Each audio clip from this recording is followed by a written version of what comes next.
Hello, everyone. Welcome back to another Doctor Who tier list. In today's tier list, we are taking a look back at RTD2 so far. It has been a whole year since the Star Beast, and we thought, what better way to look back at the second empire of RTD by taking a look at a year in Doctor Who after the announcement in September 2021 that Russell would be coming back steering the show for the anniversary and the future. Let's see how his empire is forming after joining the show in his first era. Let's see if we have the same love and passion for Doctor Who like we did back when we were kids. I think that is one thing I can say has returned to me while watching this first year of RTD2. I have felt like a kid again at times while Mm. the show's been on. I've really been getting into it, which, I mean, I will say surprised me. Like, I wasn't expecting not to like it, but I was surprised just by how much it brought back that feeling, that excitement for Doctor Who to be on the next week, especially with some interesting decisions that I don't know if I'd have liked a few years back, Mm. but I feel like I've become more open to them. And yeah, it has been quite the ride so far. I mean, 12 episodes in the space of a year, and another one coming next month now, exactly a month away from when this video comes out, Joy to the World. So, yeah, I think we've been getting a decent rate of Doctor Who episodes. We'll see if that continues. There are rumors to the Yes. contrary as to whether or not we will still be getting yearly Who. But for now, we've got season two in the near future, nearish. I reckon April. Hmm. Yeah, and for now, we still have 12 episodes which we can go back and rewatch. Which this first one, The Star Beast, probably my most rewatched episode in a long while. It's become I'm in comfort. double figures easily at this Yeah. point. It's become a comfort episode. And I think, like we said, it it felt like being a kid again, having David Tennant and Catherine Tate back and just being sucked back into sort of, I guess, 2008, but with a 2023 spin on it. Hmm. Um, It's moved with the times, but it's still got that same vibe. hmm, a lot, very What is it? much so. Same technology, different software. Same software, different hardware. Different case, isn't it? I Different, think. yeah. And yeah, it's wonderful, isn't it? It was just that sheer delight, and what a brilliant way, because these stories are so well. The anniversary stories are so unconventional anniversary stories. They're Hmm. not your five doctors. Because we had that with Power of a Doctor. We didn't need your Yeah, big another one immediately after, immediately pretty after. much. I think It'd been this, 13 months, but still, it was the very next episode.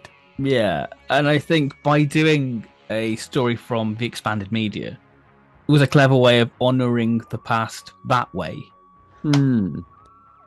Yeah, And I think as well, this whole trilogy of anniversary specials is quite neatly structured in that you've got this look back at the past where the show's come from, this fairly, I don't want to say standard because that could be a bit disparaging, but it's not exactly revolutionary Doctor Who at the same time.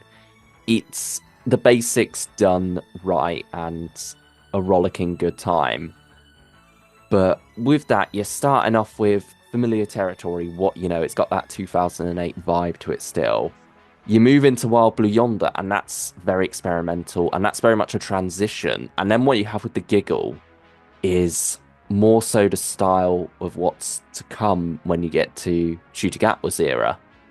So it's a nice little transitional period here with these specials, and I think it was the right way to start with the Star Beast. yeah, I mean, the Meep's great fun. There's Hmm. just so many little memorable moments within it. And I yeah, think the whole sequence where the house is under attack and like yeah, there's the battle in the street, all that is brilliant. One of the best directed Doctor Who episodes yeah, of all Rachel time. Talalay did a wonderful job. It does feel like a movie at Hmm. points. I think, yeah, that is truly wonderful. I think it's got perhaps some issues towards the end with its resolution, which is very Russell. Yeah. But you know what? I still have a really good time with it. I I know it's not the best story, Mm. but it's my favorite of the three. So it's definitely the one I always go back to the most, Mhm. and it's always like the new partners in crime for me. It is. It's very much that, isn't it? I It's think that's the best comfort. way It to. can do no wrong in many ways. Uh, yeah, I think a lot of the emotional moments between the Doctor and Donna hit quite hard as well. The Mm. humor is very much picking up where it left off with the David Tennant era. I think, yeah. Is it an all hail to Meep or is it a great, like the best, like wow? Because I feel like it's an all hail to Meep because there's better to come. Yeah. Yeah. Even though my heart Okay. says top, Yeah. just because it's the one I've probably visited the most on this list. Hmm. Yeah. Um, I think it's high all hail to Meep. yeah, a story that you've got to be in the mood for. Wild Blue Hmm. Yonder, a story that we had very different expectations of what it could be. Was it William Hartnell riding the Garm? This is the one where Matt Smith's in it. Hmm. Instead, we get this very There's almost no guest stars at all, really. no guest star. It's highlighting how wonderful Tennant and Tate are and how Hmm. brilliant they are. And watching it, you go, God, we've only got a week left of these. I could happily have Yeah. watched a series of 14 and Donna. Hmm. I mean, we did back in 2008. We did, but this Well, is it wasn't different. It's 14, different. but It's different. you know. 14 is different to 10. I will die on that hill. Oh, I agree. But yeah, certainly it's a more character-driven Mm. piece about these two people who have been apart for some time and are questioning whether or not they quite know each other anymore. Yeah. And then there's wonderful moments of horror. I love the moment when the TARDIS has only just disappeared, and you have that shot from inside the creepy little grate as if someone's watching them. Mm. Yeah. I think all the stuff when it's not in the big corridor is beautiful. Those The vastness of sets have a space when yeah, you that's really great with Tennant sort of just sort of in sort of the cockpit area, isn't he? Talking about mm, like the space, that's really great. yeah. Those quieter moments all land really well, and I think the sets are gorgeous. Hmm. Like there's that wonderful sterile but running down quality to them. You know, Yeah. you got it used to be white and spick and span, but now the rust is settling in. And yeah, I think that all looks gorgeous. The main corridor is a bit too CGI. I think you made a Yeah. good point that, you know, it almost feels AI-ish, which Yes. is with what the villains of the piece are. You know, they're Mm. trying to understand humanity and aren't quite getting it right, but are getting better and better over time, getting the shape right, which is very much the journey that AI has come on. When you look at pictures from a couple of years ago that AI could generate of a person and compare to now how you can have almost lifelike videos, yeah, it's scary. And Mm. I think this captures that sort of horror in its own way. And yeah, it was a wonderful experience on that first watch, going in not knowing what was going to happen. Mm. I think that allowed that horror to hit even harder. I mean, it's ever so slightly diminished on rewatch, which is why perhaps Star Beast works better there in the long term. Mm. But I'm not going to say that you don't get anything out from rewatching this. I There mean, is a lot there, especially the first time you rewatch it and you notice all the hints you missed the first time. I didn't like Wild Yonder when I first watched it. It was only the second watch where I was like, oh, this is actually really good. And just having the character weight of Flux being brought up, it felt like a nice continuation and honoring Jodie's era. Yeah. Um, and just dealing sort with of some of the emotional fallout from that on the Doctor. And you get yeah, the timeless children as well, him not knowing where he comes from. and having his best friend Donna there, and then next minute that to being a puddle, and then that sort Mm. of it's brilliant stuff, really good. Yeah, and I think as well, at first, you don't quite know which one's which. You know one of them, Mm, you know they're both with the imposter, but you're not necessarily sure which way round it's going to turn out to be. Which brilliant stuff, brilliant acting from the pair of them both yeah, as it's the a characters masterclass. and as the not things, getting that very slightly off nature to them. And yeah, I think those first scenes where it's revealed as well, where they're on different sides of the cockpit doing their own little things, having those chats, Mm, that wonderful moment of the Doctor talking about, the TARDIS landing somewhere and a whole civilization rising and falling around it is gorgeous stuff and something that feels very right again for the 60th. yes, Yeah, is it great? Like the best? Like wow? I think it has to be. I think Mm. this is a very different Russell and a very one-off story that you can only do once, really. Yeah, he's channeling his Midnight, Yeah, it's an but he's not experiment. ripping off Midnight. Mm, It's the same Russell writing it, but because of how unique both stories are, you're not getting anything near the same thing. Yeah. yeah, And then Russell's in finale writing mode for the next one, the Giggle. yeah. It's probably the most controversial, it's the most divisive of the three anniversary specials. It very much divided opinion. It's split in two, isn't it? Yeah, and that's Mm. not. I think it is a story of two halves, isn't it? Because you've got the stuff in the toy maker's realm in like the Yeah. 1920s. That's all brilliant, and I think that really latches on to Brian Hayes' original imagination of the toy maker, and I think yeah, it's a great modernization of that interpretation, and it works so well. Mm. Um, having the I money love, behind it. yeah. I love how well this balances tones and these shifts of narrative as you go from the present day where everything's going mad and they're trying to work out how to stop this Giggle that's in everyone's heads to going into the past, having that horror moment, very much this weird existential presence that's throughout that sequence. I think the music as well really Yeah. adds to it. Mm. And then you go into the modern day again for your grand finale. I think it's brilliant how it squeezes all that into an hour as well, without it you don't get tonal whiplash at all. It covers a lot of bases. I don't feel like it presents you with an idea and then moves away from it too soon. I feel like everything gets a chance to breathe, but at the same time, it's pacey as well. It's very economically written.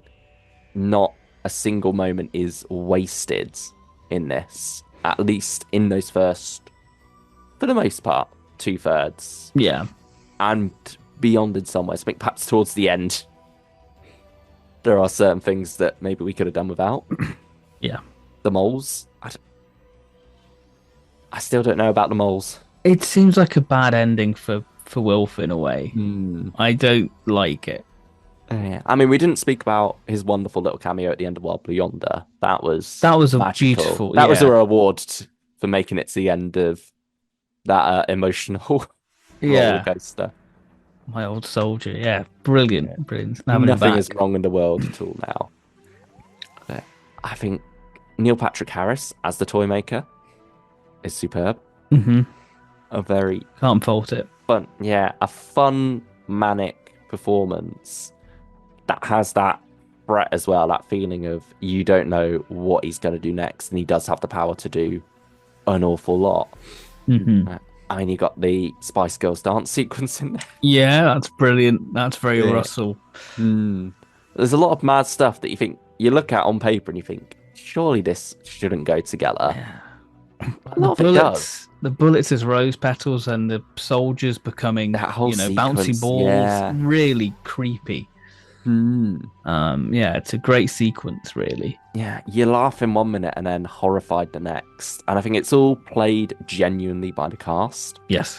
I think the fear on Tennant's face during that sequence really sells it that everyone is in danger here, even though it looks like it might be fun. Hmm. And I Yeah. think it's the best bit of character work for Kate Stewart, Mm. really. She gets to do something a little bit different with her being sort of taken over by the giggle itself. Oh, yeah, that earlier sequence. Hmm. That's all wonderful. But should we talk Yeah. about the elephant in the room? The bi-generation, you mean? Yeah. Hmm. How do we feel on that now?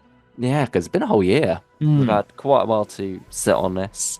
We've had it brought up once or twice in season one. Um, yeah, ultimately, I'm fine with it now. I don't I love it, I like it to a but point. yeah. I think as a one-off, it's fine. Do Hmm. it. Where I get a bit agitated by it is all the doctors did it, and that's just no, Hmm. no. Like I get why. There's been no evidence of that in the show itself, though, thankfully. Hmm. But it's just a way of explaining. Oh, these actors look a bit older now. It's just a way of getting around it. When we don't need to have everything put in a box all the time. Hmm. And I think, yeah, as Doctor Just Who let fans, we some. like that. Let Yeah. mysteries be mysteries sometimes, and yeah, it's fine if it's 14 and 15. I just draw the line at every Doctor have gone off onto different timelines now. Yeah. And I think as well, that idea of, oh, regeneration's always been this way, so it must continue to be that way. I mean, before regeneration, the show was always William Hartnell.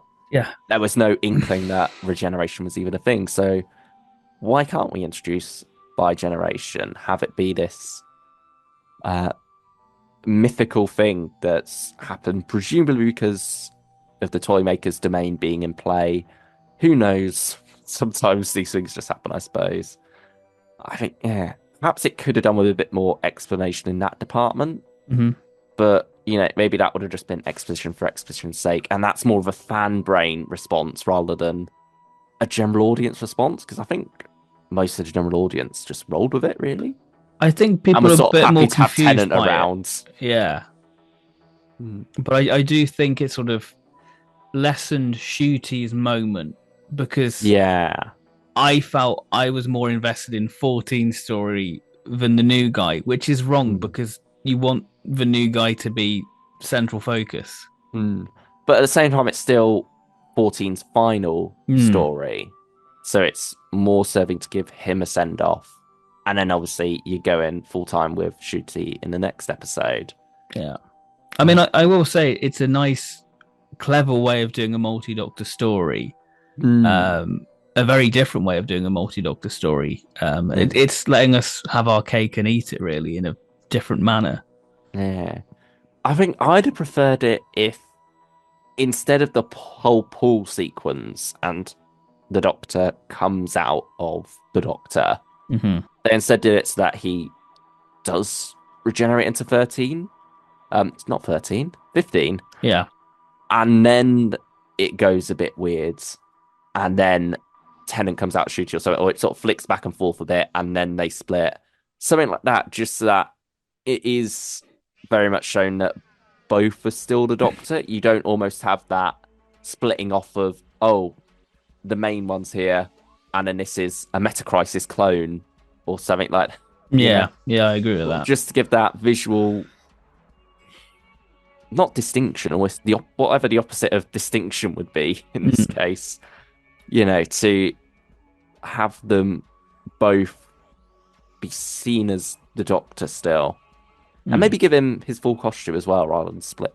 Because when the 13th Doctor regenerated into the 14th, the clothes mysteriously changed.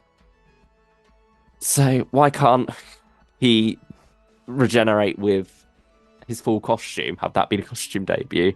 Yeah, that would have been neat. But yeah, I think we're getting a bit bogged down in Bi-Generation, which is Yeah, just one moment of a story which I do really have a good time with. I think it's an all hail to Meep again. yeah, I'd agree with that. I'd agree with that. Yeah. Are we going to agree on the Church on Ruby Road Day? No, No. I think it's wonderful. I mean I've I still think not watched it properly, you don't get an opinion then. so I don't get an opinion really. So it's fine. I might change. I might watch it now. It's getting near You're Christmas. getting to Christmas, yeah. So, yeah, Yeah. You might have warmed up a bit. You need more shooting in your life. true, true. Hmm.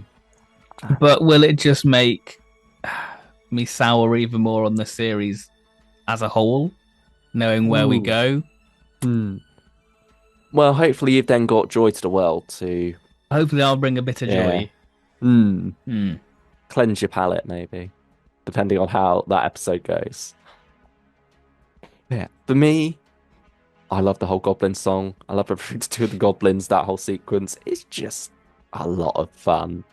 And I think the character drama between the Doctor and Ruby, everything that's going on with her, I think it's all very well done. It feels very Moffat at times, and it's focused more on the Doctor, with him being the one saving the day in the end. I think that it's a wonderful blend of both Moffat style and Russell's in its more down to earth, modern day Christmas feel. It's got that whole vibe to it as well, with a bit of Chibnall too, because you got your Timeless Children reference. And I think that is nice how it ties these two characters together through them both being foundlings, them both being adopted. And I just have a really good time with this one. I think it's all hail to Meep. Crazy man, crazy. You crazy boy. I do not condone said opinion. Based off the first 7 minutes, if that. Yeah, if that. But yeah, I'm sorry. I'm sorry. It's rubbish. I mean, an episode you did watch, however. Yeah, I did. Space Babies. Space babies. How many times did Shooty say space babies? A fair few. Take a shot. This is fluff, but it's wrong to say that it's fluff because it does everything it needed to do, setting up the Doctor and companion dynamic in a very season 24 style story. I think the first two episodes of season 1 are very late 80s Who. But I think the problem with Space Babies is, as much as it's fluff, it had a lot riding on it because this is the start of a new series, a relaunch. It's going out on Disney Plus. It's not exactly the one what sells Doctor Who. I mean, it has a great 20 minutes of going, this is what the show's about.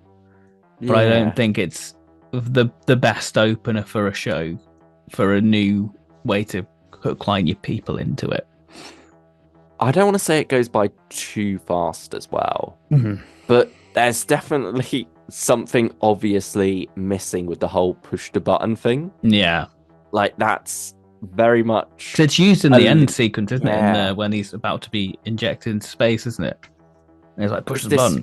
recurring joke that you miss the setup for. So the punchline just feels a bit weird, and it's so obviously left out. Yeah, that I mean, we're recording this before we get the deleted scenes on the 23rd of November. And that's if we do get maybe a deleted scene of it, where Yeah. that actually makes that. Yeah. Was it licensing with the song? Who knows? But I think as well, it would have been nice because then the jukebox gets to serve a bit more of a purpose. Because otherwise it's only had the start of the Devil's Chord. And that's about it. Yeah. And I mean,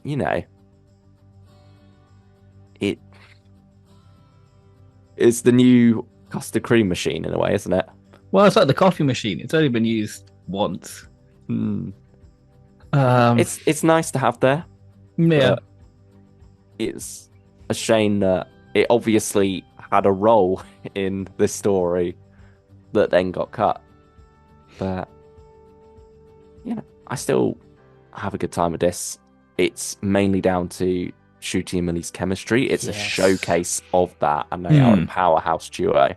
Especially the sort of realization of, oh, it's bogeys. That's great. I think that really sells that dynamic of those two. It's very Russell humor again. Yeah, it's your farting aliens. Yeah. I think it is. Well, that's all right then. Yeah, I can agree with that. It's fine. Yeah, like it does most of the stuff it needs to do. It's still enjoyable, but it's certainly one of the ones I go back to the least, despite it being supposedly the more fun fluff one. It doesn't quite have it in the same way that the Star Beast does. Yeah, it's not constantly drawing me back to it. But, the Devil's Chord, though, I think this was the make or break point for some. This was where people decided whether this era was for them or not. I mean, if anything, this should have probably be the season opener, I feel. Just because it's throwing you out there and doing something very loud and proud, isn't it? Yeah. I quite like it as the second episode. I mean, I can see they've sort of tried to make it the season opener of sorts because it's, it had that double release. So it's sort of, you still get it when the season opens. But for me, it's quite nice having the Doctor and Ruby had a bit of time together before being thrown into this. Whether or not that time was 6 months is another matter entirely. I think that might be a bit too long, but we sort of just skip over that and ignore it, really. Yeah, there's some weird things with this. Yeah. Everything else in the story pretty much says it's to the contrary. And yeah, I loved the opening sequence, the pre-title sequence, which then leads into, the playing of the piano with the theme tune. I wish they breaking the fourth wall. Did that longer. I wish they actually just did a proper piano arrangement of the theme. Like, you either you commit to it or you don't do it. They only did half of it, so I wish they did a little bit. The full thing, really. I kind of like that they only did half. Okay. I think it cuts in at the right moment, and then it gets to the end, and you got the regular theme playing on the jukebox. I think if it was the piano theme playing on the jukebox, it wouldn't work as well. Yeah, that makes sense.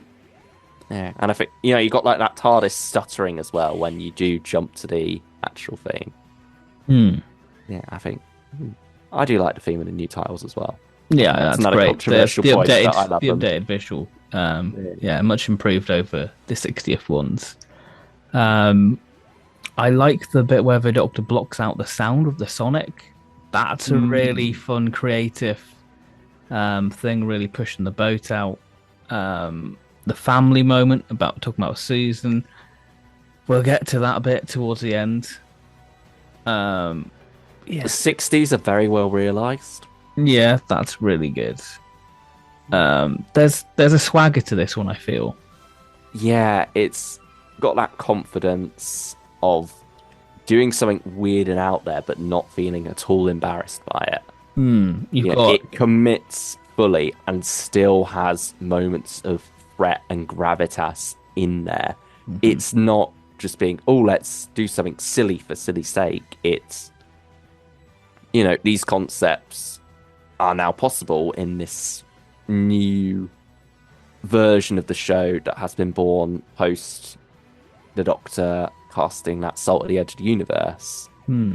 So let's use that to its full advantage. Have this musical episode, but not quite play it straight as such, but not play it as a full-on comedy either. Yeah.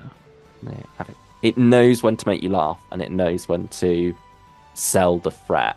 And especially towards the end, I think Jinx Monsoon, fantastic for output. That sort of last bit with like the music battle and the makeup's all a bit sort of really quite scary with like the blackened around the eyes and they're sort of quite demonic looking. Mm, That's really quite terrifying. Like if I was a young kid, I'd probably be scared. yeah. The horror of them getting sucked into the drum and the Mm, guitar as well. I think that's a very weird and out there concept that because of how weird and out there it is, it makes it that bit more scary. yeah. But I really like I thought that was non-diegetic Mm. moment that does give me a laugh every time. Yeah, those little fourth wall breaks, I mean, remind us that it is a show, it's a medium for telling stories, and this is a fun story it had to tell with a pretty fun dance sequence at the end, which I Always think a you twist is disagree on. horrible, horrible. It's a horrible song. Um, yeah, one of Murray's worst.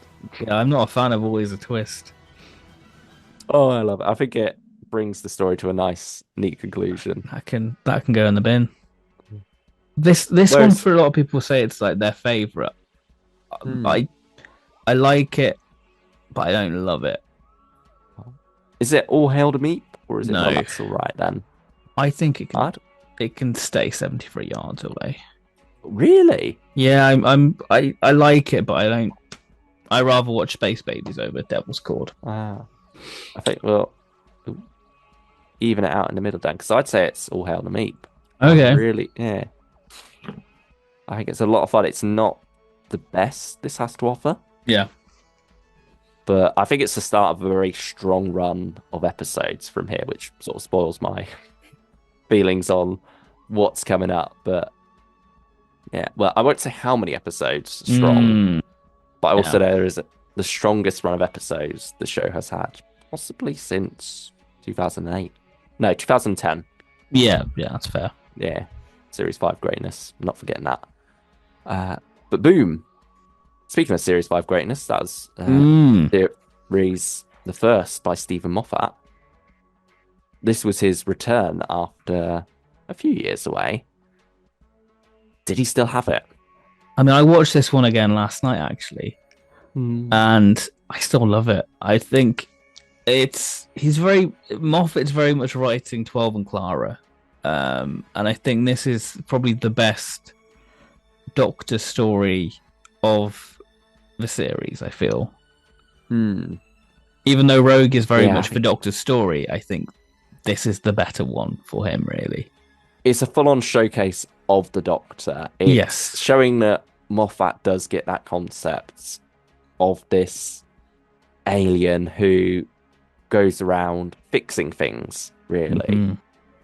And him managing to solve this whole war while standing on a landmine that's about to explode if he moves ever so slightly or gets a bit too worried or agitated.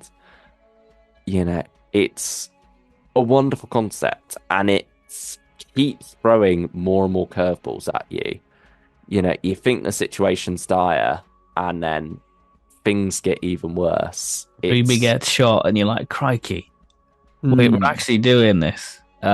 It's brilliantly directed. The use of the volume, I think, stunning. I think yeah. it's one of the stunning episodes of the season. The way it looks. It realizes an alien world pretty well. You've Hmm. got that nice moment where Ruby sees her first alien sky, Oh, which that's a yeah, bit bonkers. hmm, it's all so well done how it has that scale, but it's also very intimate Hmm. and very much zoned in on this one location, really. It is one of the ones that I've gone back to the most. I think, yeah, probably the Shooty episode I've revisited the most. I don't think I've revisited it more than Star Beast. Yeah. Yeah. Right, but yeah, it is brilliant. It is Moffat at his best. Yeah, I think it's a great, like the best, like wow.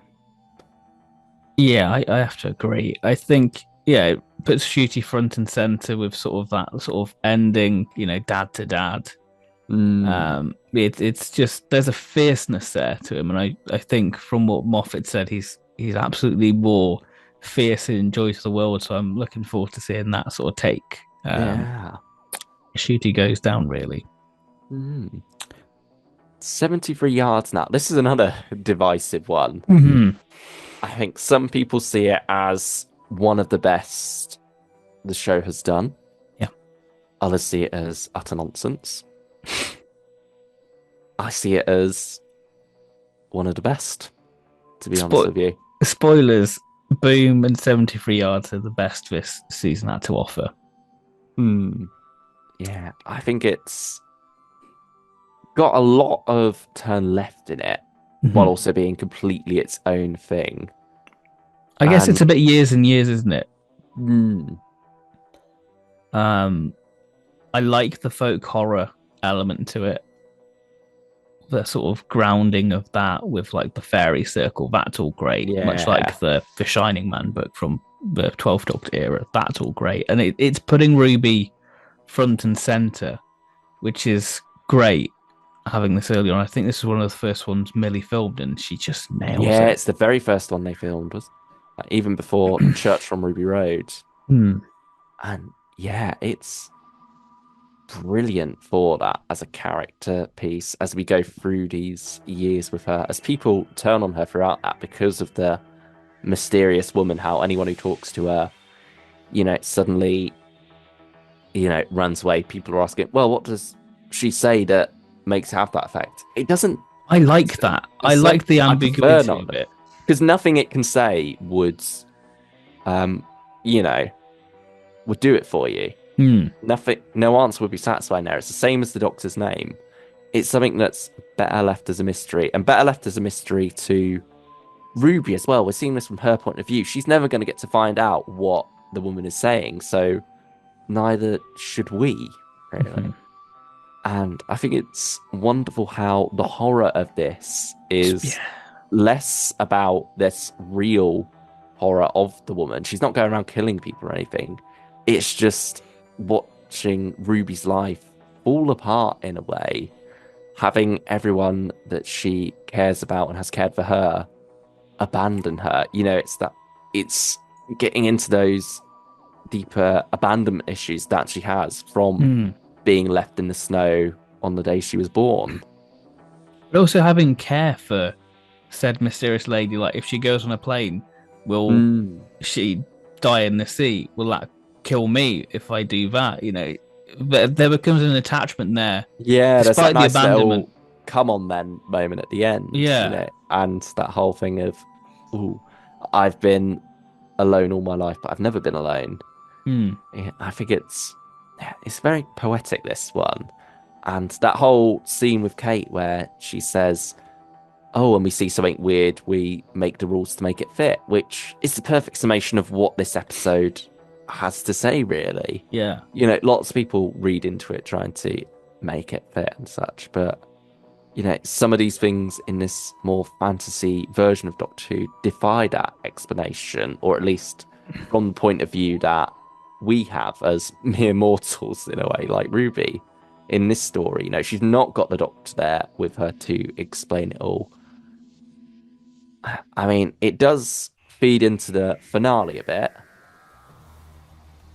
I don't necessarily like that, but I don't think it takes away from 73 yards either. I think some, like, dimension of the TARDIS field being 73 yards. Yeah.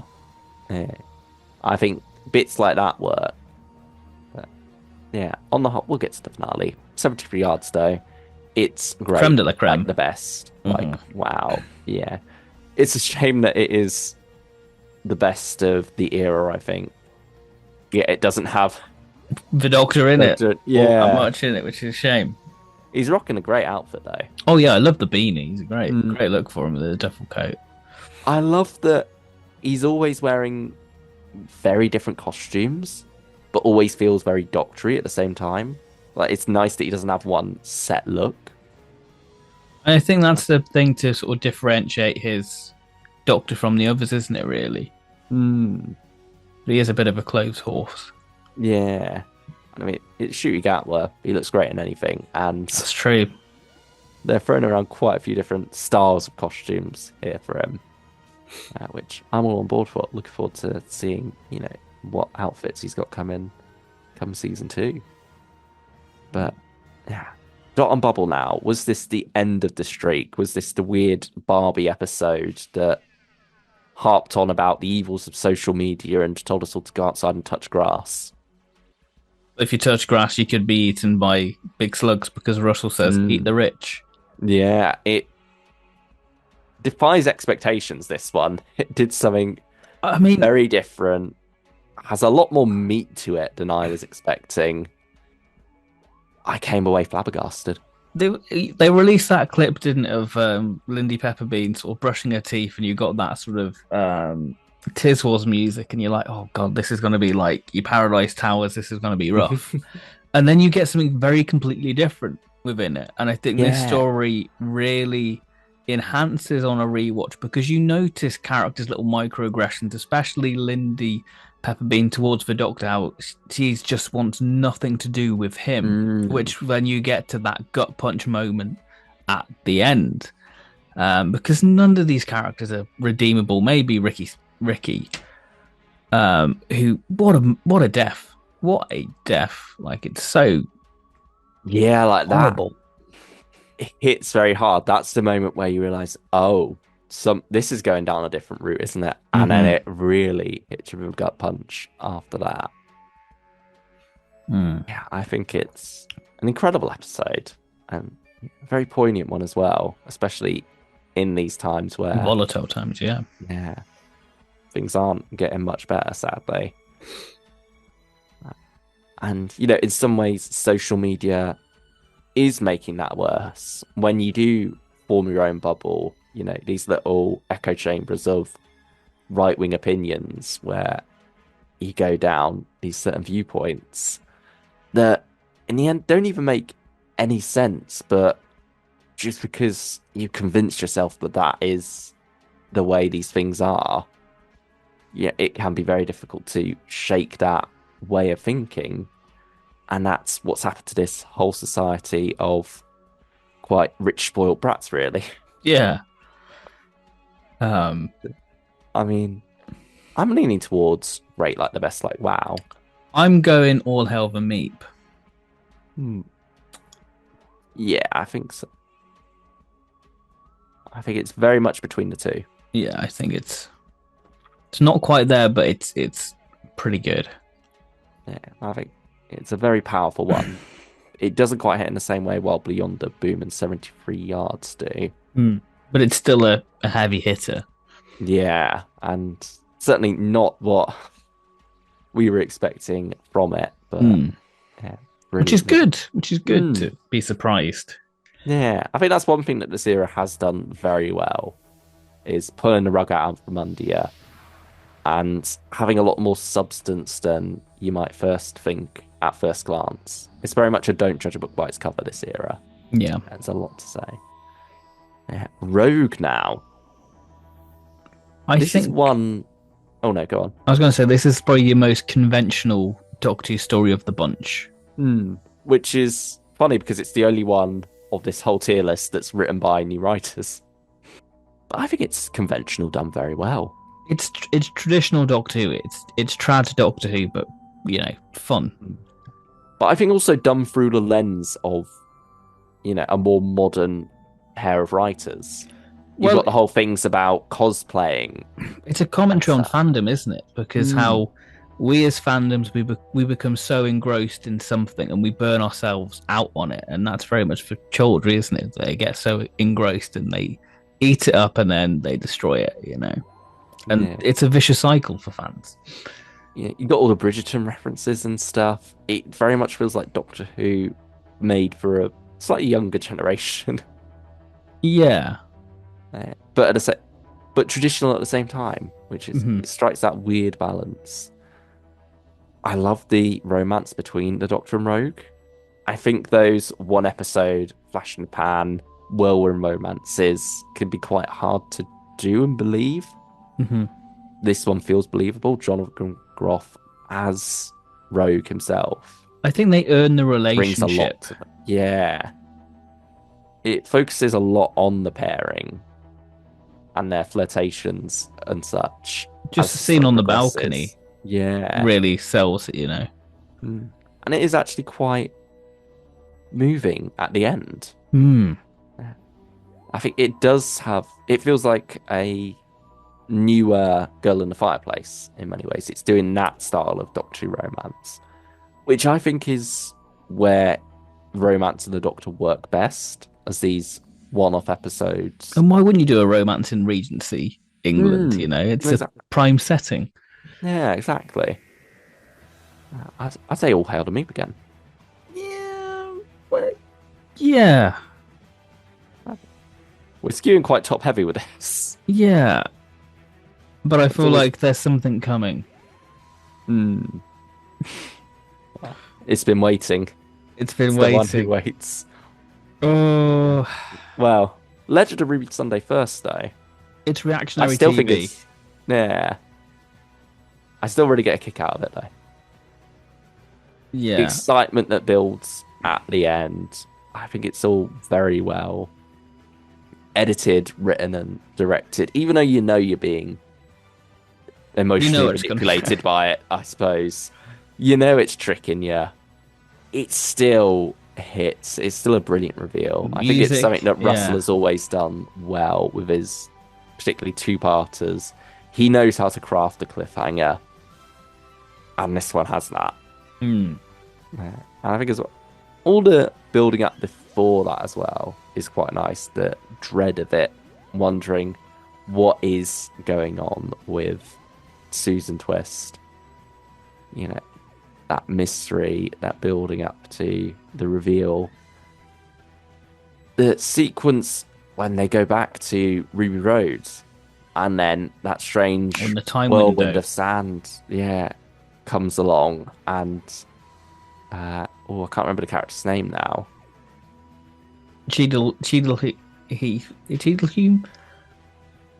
I think that's where he's from, isn't it? Yeah, and I think that's Ruby's nickname, isn't it? Yeah, somewhere in Manchester.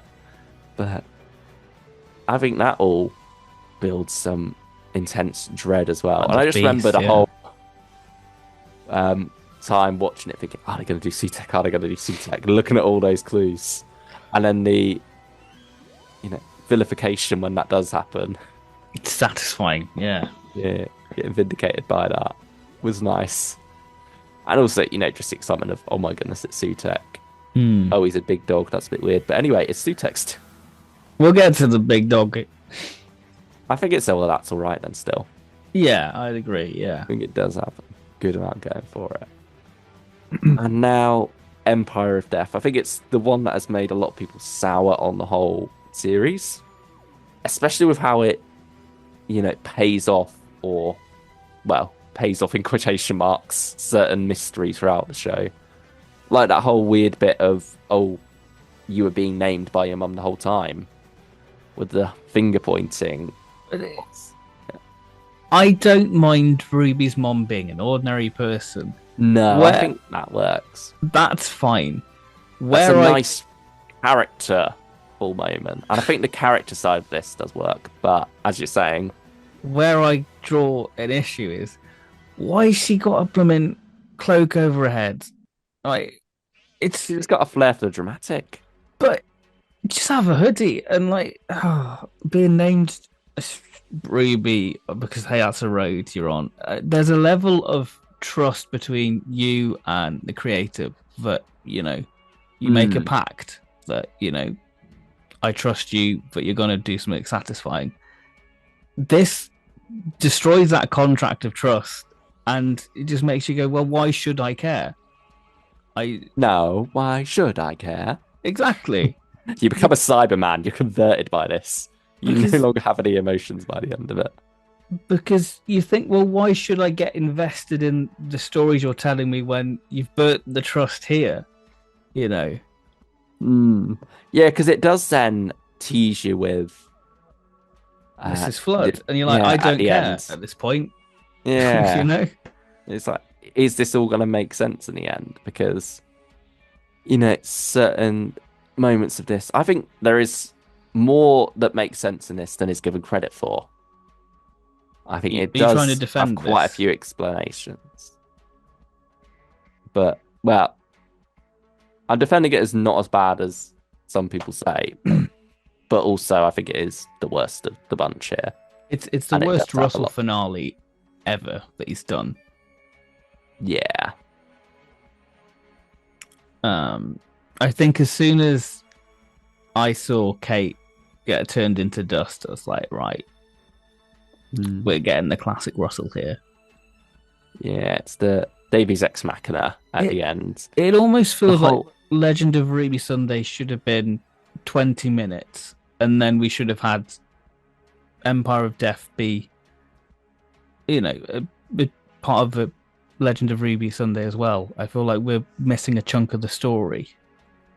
Because I perhaps. feel like we burnt through it too quickly with Sutek's gift of death and dust. I think we got very Yeah, quickly there. It burnt itself out, and then it just becomes very static of the Doctor in the memory TARDIS, just to get to the point of, oh, let's put him on a lead. Why does Sutek care about Ruby as well? It's bizarre. it is that whole. I like that idea of this gods being tricked so easily, and also, that is what a lot of these resolutions have come down to: finding a way to trick the god through mortal means, which often is the way things go in Greek legends as well. Yeah, it's the leash that gets me. Yeah. Really. That just feels cheap. Is it put it on a leash? 'Cause I think it's got some redeeming qualities. It's nice Bonnie having another trip in the TARDIS. And I think Bonnie's great as evil Mel. Yeah. It just feels like it needed a few more drafts. And also maybe not make too many promises earlier on. It's moments in the Devil's Chord as well. Like, why was he there on the night of her birth? When he was in a couple of scenes before that. You had the TARDIS right in front of you and you're trying to destroy it. He was there then. Why? Moments like that don't quite make sense in hindsight. And the snow and the family. Yeah, it's red herrings that don't go, don't help us. No. I think the snow I'm fine with. That's all explained as that moment in time being so raw that it leaks through when it's remembered, and then you've got the whole connection of time as memory, memory as time. So it's there because they're remembering it. But it is one that I'm ready to just move on from and enjoy more of this era. Yeah, because I think this era has potential, as we can see on this tier list. Yeah, it is such a strong run of episodes in the middle. I think Devil's Chord to Rogue is brilliant. And that is the majority of the season, really. Yeah. Like, the main meat there is so strong, has so much to say. It is just that overall mystery where it stumbles. We have new mysteries to look forward to, the disappointing resolutions of, like Mrs. Blood. I mean, hopefully the Guardian that of comes to a Chaos. more satisfying. Mrs. Flood is the Black Guardian, isn't she? She is. We'll see. Well, she's Romana. That's it. She's hinting. Black Guardian's hinting because that's the season Black Guardian was introduced because Romana's there. And that's season 16. Oh. She also dresses up as Clara, though. Because she's the impossible mystery box. But, yeah. You know what? I'm very happy with RTD2 so far. I mean, I think it's the most I've enjoyed Doctor Who in a long while still. And I know that once season 2 starts up again, I'll be right back in there on the hype train, loving it. And then we'll see if the finale does the same again or not. It's a weird one because I don't think it's as strong as his first era. So it feels a bit like a return of lesser returns, really, in a way. Like, there's still some good stuff in there. But I still think it's got the potential to be better than what came since his era. Maybe. I think it's already beaten a Chibnall era for me. It's beaten most of the Moffat era. I think the Moffat era is so large and all-encompassing that it's got different sub-eras, really. Hmm. Like, when you compare where it started to where it goes, it changed a lot. For me, at the moment, the main takeaway is Ncuti's brilliant as a Doctor. Yeah. I think Millie is wonderful as Ruby as well. And individually, a lot of episodes work very well. Sometimes the They work way in they isolation, connect, yeah, doesn't quite hit as hard. Yeah. The whole is less than the sum of its parts, but those parts individually still work as their own standalone masterpieces. I think that's fair. Yeah. So overall, I'm happy.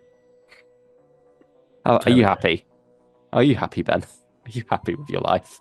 I mean, we'll see if Joy to the World brings it, but yeah, it's okay. It's all right. It's okay. How are we feeling about Joy to the World from the previews we've got at the moment? Those very brightly lit previews. I don't know. I didn't enjoy the preview clip. I thought the Children of Need clip was good, looked promising. It looked very classic Moffat, which is fine. But yeah, I'm gonna have low expectations and then hopefully be pleasantly surprised. Go, oh yeah, that's all right. That's all right. It feels very Moffat to me, Mm-hmm. but some of his more worse tendencies Mm. when it comes to Christmas specials in particular. But we'll see. I mean, we've got Villengard back. So Yeah. I think from what he said about it, I'm excited. That idea of this hotel discovering time travel and then deciding, oh, we can rent out all our old rooms that we They didn't never sell. booked out. Yeah, make a fortune there. I think that's a very clever idea. And again, it's similar to Boom.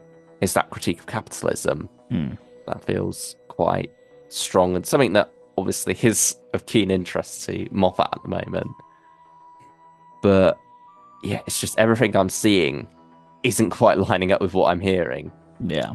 So we'll see how the overall thing comes together. It's weird not having a trailer for it. Like, we've got clips. We'll probably get a trailer by the time this goes Yeah. out.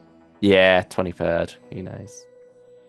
But anyway, 1 month to Christmas now. Thank you for watching. Happy birthday, Star Beast. Yeah, happy birthday, Star Beast. It's mad that it's been a year already. And yet, in some ways, it feels like almost longer than that because we've had more Doctor Who than we're used to in the past year. That's true. That's true. Bye-bye, everyone. Take care.